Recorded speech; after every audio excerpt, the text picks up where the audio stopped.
जी हाँ, ठीक 7:30 बज रहे थे। 7:30 का हमारा वादा था कि इस वक्त हम आपको बताएंगे दरअसल मध्य प्रदेश में जो हमारा पोस्ट पोल सर्वे हुआ है वो किस पार्टी को कितनी सीटें दे रहा है।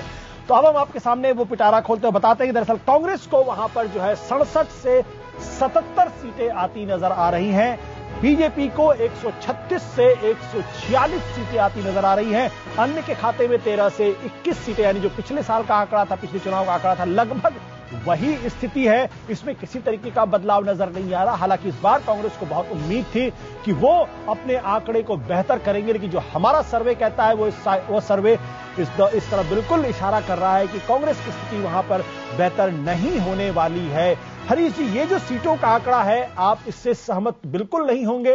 आपका आंकड़ा क्या कहता है? आप कह रहे हैं कि आपकी सरकार बनने वाली है। हमारा सर्वे कहता है 67 से 77 सीटें बीजेपी के आधे में है। देखिए, नहीं, जैसे रीवा शहडोल के क्षेत्र में हमको पिछली बार 30 में से केवल 2 सीटें मिली थी। इस बार हमारा बहुत ही कंजर्वेटिव एस्टीमेट हमको यह कहता है कि हम कम से कम जो है 15 सीटें ले जाएंगे। उसी तरीके से जो जबलपुर संभाग है, पिछली बार हमको करीब आधी सीटें मिली थी, 15 सीटें मिली थी। अब के हमारा अपना अनुमान यह कहता है, जो हमारी जानकारियां हैं, हमको 25 के करीब ले जाता है। और उसी तरीके से चंबल, ग्वालियर और सागर संभाग में हम बहुत अच्छी परफॉर्मेंस की उम्मीद करते हैं। जैसे सागर में हमको पिछली बार केवल 7 सीटें मिली थी, तो इस बार हम उसको डबल करने की स्थिति में हैं, क्योंकि जो जिलों से हमारी जानकारियां हैं, जहां हमको पहले 1 सीट भी नहीं मिली थी, वहां हम 1 या 2 सीटें ला रहे हैं। कुल मिलाकर आपका आंकड़ा कितना होगा रावत जी? आपका आंकड़ा कितना होगा? हमारा संभाग तो गिनवा देखिए, हम 105 से लेकर के 110 के बीच में अपना अनुमान लगा करके रखते हैं। यानी बहुमत अभी भी आपके हिसाब से आपको नहीं मिल रहा? जी नहीं, हमारा अनुमान यह है कि बीएसपी और कुछ जगहों पर इंडिपेंडेंट जीतते नजर हैं। हमारी जानकारी में 2-3 तो हमारे इंडिपेंडेंट हैं, 1-2 भाजपा के हैं, जो बिल्कुल जीतने की स्थिति में लग रहे हैं हमारी जानकारी के अनुसार। तो हम कुल मिलाकर के समझते हैं कि भाजपा 100 से नीचे रहेगी। 100 से। पर प्रभात जी, आप रिस्पॉन्ड करेंगे जो बात हरीश जी कह रहे हैं? देखिए, हरीश जी का आंकलन इसलिए ऊपर है, सुपरफिशियल है, क्योंकि वो यहां के रहने वाले नहीं है जी।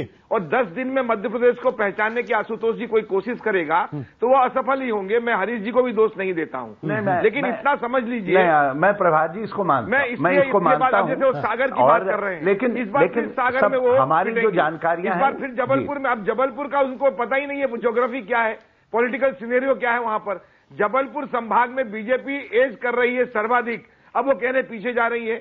अब हम मंडला की बात करें तो निवास, बिछिया, मंडला, डिंडोरी, शाहपुर, ये पूरा कांग्रेस साफ है यहां पर। और लेकिन उसके बाद भी अगर नहीं मानेंगे तो हम क्या करेंगे? लेकिन मैं इतना जानता हूं कि हरीश जी बहुत संजीदा आदमी है। उन्होंने अपने बयान में यह बात हार स्वीकार कर ली है कि हम ज्यादा से ज्यादा 105 पहुंचेंगे। अब ये स्वीकार करना अपने आप में मायने रखता है। और आपके सर्वे के अनुसार 67 से 77 उनको मिल रही है, जस्ट बीजेपी की आधी सीटें मिल रही हैं उनको। अब आधी सीटें एकदम बढ़ जाएंगी यह तो मुझे लगता नहीं है, और यह एकदम रियल पिक्चर है। मुझे भी इस ग्राउंड पर फायदा है, और मैं भी सोचता हूं कि जो IBN 7 का ये एग्जैक्ट पोल है वही एक रियल ग्राउंड पर आएगा। यही रियल ग्राउंड पर आएगा, एग्जिट पोल नहीं है। हम फिर से एक बार साफ कर दें, ये पोस्ट पोल सर्वे है। एग्जिट पोल बाहर निकलते ही आपने राय पूछ ली, हम थोड़ा ठंडा होने देते हैं आदमी को, घर पे बैठ जाए, फिर उसके साथ जाकर बातचीत करते हैं। और 1-2 सवाल और पूछे। जो ये तस्वीर उभर रही है मध्य प्रदेश में, वो तस्वीर क्यों उभर रही है? कौन बने मुख्यमंत्री? ये सवाल भी पूछा। और इसमें शिवराज सिंह चौहान नंबर 1, 45% लोगों की पहली पसंद। ज्योतिरादित्य सिंधिया 26 लोगों की पसंद। दिग्विजय सिंह 3% की पसंद। और कैलाश विजयवर्गीय ये भी पसंद हो सकते हैं, ये मेरे लिए भी थोड़ी ताज्जुब की बात है, 2% लोगों की पसंद। और युवाओं का रुझान कैसा था? हम अलग अलग एज ग्रुप्स की बात कर रहे हैं। पहली बार का मतदाता 38% बीजेपी के खाते में, 39% कांग्रेस। यानी कि यहां पर क्या ज्योतिरादित्य फैक्टर चला कि युवा पहला बार का वोटर कांग्रेस की ओर ज्यादा आकर्षित होता दिख रहा है। लेकिन बाकी सभी एज ग्रुप्स में बीजेपी आगे है। 23 से 25 की उम्र के लोग 43% बीजेपी के साथ, 34% कांग्रेस के साथ, 26 से 35, 42% बीजेपी के साथ, 36 से 45, 42% बीजेपी के साथ, 34% कांग्रेस के साथ, 46 से 55, 40% बीजेपी के साथ, 38% कांग्रेस के साथ, और यही हाल 56 से ज्यादा उम्र के वोटरों का भी है। आशु संजय, ये आंकड़े कुछ कहानी कहते हैं कि अक्सर ये कहा जाता था कि जो 18 से 22 का पहली बार का वोटर है, दरअसल उसकी पहली पसंद नरेंद्र मोदी की वजह से बीजेपी होनी चाहिए। लेकिन आपका आंकड़ा ये कह रहा है कि इसमें कांग्रेस आगे है, हालांकि 1% से आगे, कि 39% कांग्रेस के पक्ष में है और 38% बीजेपी। बाकी नीचे के जो 55 साल तक की उम्र है, 23 से 55 साल की उम्र है, वो बीजेपी के साथ है, और जहां 56 आता है वो फिर कांग्रेस की तरफ जाता हुआ नजर आता है। आशुतोष, बड़ा शोर मच रहा है पूरे देश में, पहली बार का मतदाता, युवा मतदाता, और वो सारे चुनाव का भविष्य डिसाइड करेंगे।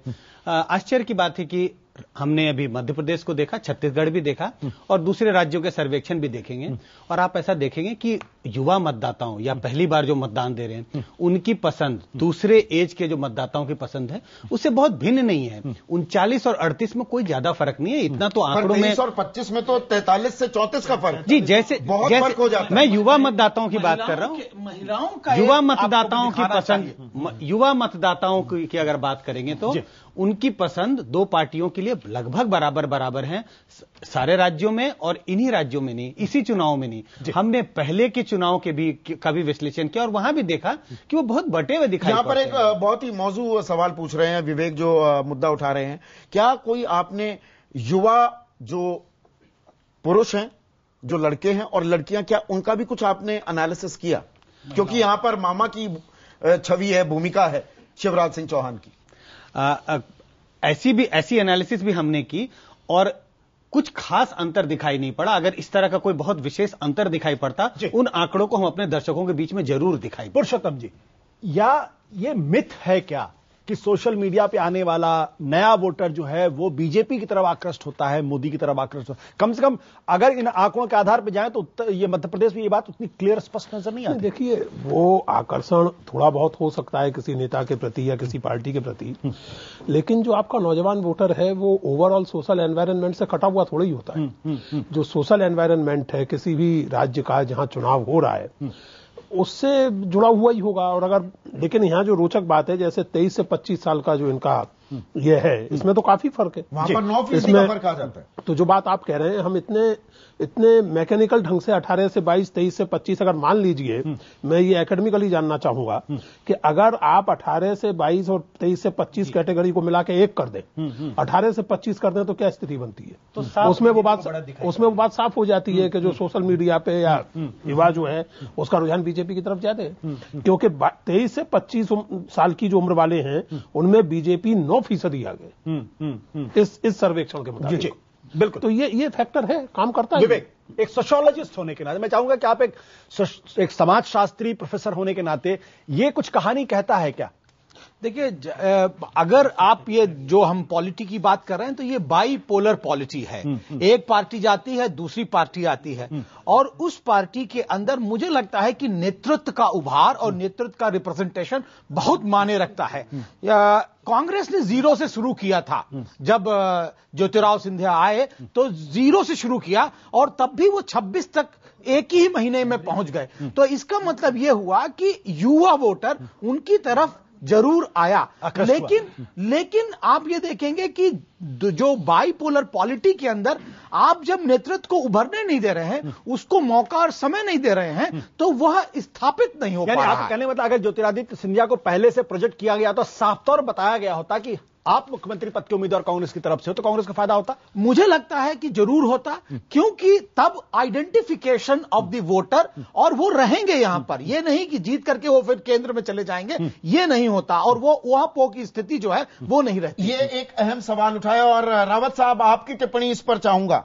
क्या दरअसल आपके नेताओं को लेकर एतबार, भरोसा एक आम मतदाता के मन में नहीं कायम हो पाया? उन्हें लगता कि ये तो पैराट्रूपर्स हैं, ये पैराशूट करने आते हैं, ये दिल्ली से आए, हवाई जहाज में 1-2 रैली की और चल निकले। क्या ये संदेश भी गया कांग्रेस को लेकर? नहीं, ऐसा नहीं है। आखिर वो लोग उसी जमीन के नेता हैं और वर्षों से काम कर रहे हैं। सब दिल्ली में बैठे हैं, मंत्री हैं, वो वहां पर रुकने को तैयार नहीं, 20 दिन 25 दिन रुकने को तैयार नहीं चुनाव के अलावा। ठीक है, यहाँ भी तो उसी प्रदेश का, देश का काम कर रहे हैं, उनके अपने व्यक्तित्व हैं। ऐसा एक दिन में कोई उनकी पॉलिटिक्स नहीं बनी हुई है। हाँ, ये मैं मानता हूं कि नए मतदाताओं को आकृष्ट करने के मामले में ज्योतिरादित्य जी एक बहुत बड़े फैक्टर मुझको भी लगा दिखाई दिए। और जिस तरीके से हमारी परिवर्तन रैली में युवा जुड़े थे तो उससे हम लोगों को बड़ी उम्मीद है। हरीश जी छोटा सवाल ये है कि क्या है कि आप सर माफ करेंगे, मैं आपको रोक रहा हूं। अगर ज्योतिरादित्य सिंधिया को स्पष्ट तौर पर मुख्यमंत्री पद का उम्मीदवार 6 महीने पहले घोषित किया गया होता तो क्या कांग्रेस की स्थिति बेहतर होती? देखिए, हमारा अपना तरीका है, हम उस तरीके में और मैं समझता हूं कि ये आभास था। दिग्विजय सिंह जी ने वो कहां करने देते, घोषणा कहां होने देते? नहीं, उन्होंने अपनी तरफ से बिल्कुल साफ कहा कि अब नए लोगों का जमाना है और हम लोग जो है बढ़ती हुई उम्र के लोग हैं, अब नए युवाओं का समय है। ऐसा नहीं है कि दिग्विजय सिंह जी ने बहुत पॉजिटिव रोल अदा किया, बल्कि एक प्रकार से सब लोगों के लिए सीमेंटिंग फैक्टर, सबको जोड़ने का काम उन्होंने किया। चलिए हरीश जी आप जो बातें कहें सीमेंटिंग फैक्टर थे दिग्विजय सिंह जी। बट राकेश जी, ये जो पूरी की पूरी कहानी है कि मध्य प्रदेश एक ऐसा राज्य है जहां पर दरअसल नरेंद्र मोदी के बरक्स शिवराज सिंह चौहान को देखा जाता है। वहां पर नरेंद्र मोदी की कुछ रैलियां फ्लॉप भी हुई हैं, जो ऐसा वहां पे है। कुछ रैलियां बहुत सक्सेसफुल भी रही हैं।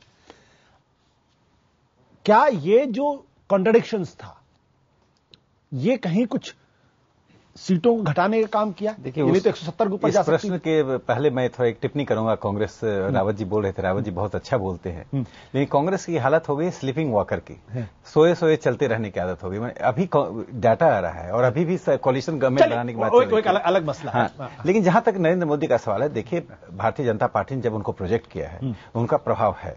कुछ रैलियों में लोग नहीं आए, नहीं गए, ये महत्वपूर्ण सवाल नहीं है। महत्वपूर्ण सवाल यह है कि नरेंद्र मोदी की आज पूरे देश में मांग है, उनकी एक लोकप्रियता है और स्वतंत्र भारत में ऐसी लोकप्रियता बहुत कम देखने को मिली है। और मुझे लगता है नरेंद्र मोदी का फैक्टर, जहां सरकार अच्छा काम कर रही है वहां पर स्वाभाविक है वो फैक्टर कम काम करेगा। अगर सरकार खराब काम करे वहां नरेंद्र मोदी का ज्यादा प्रभाव पड़ेगा। क्योंकि शिवराज सिंह चौहान एक दृढ़तापूर्वक काम कर रहे हैं, गुड गवर्नेंस दे रहे हैं, इसलिए स्वाभाविक है कि नरेंद्र मोदी फैक्टर वहां कम रहेगा।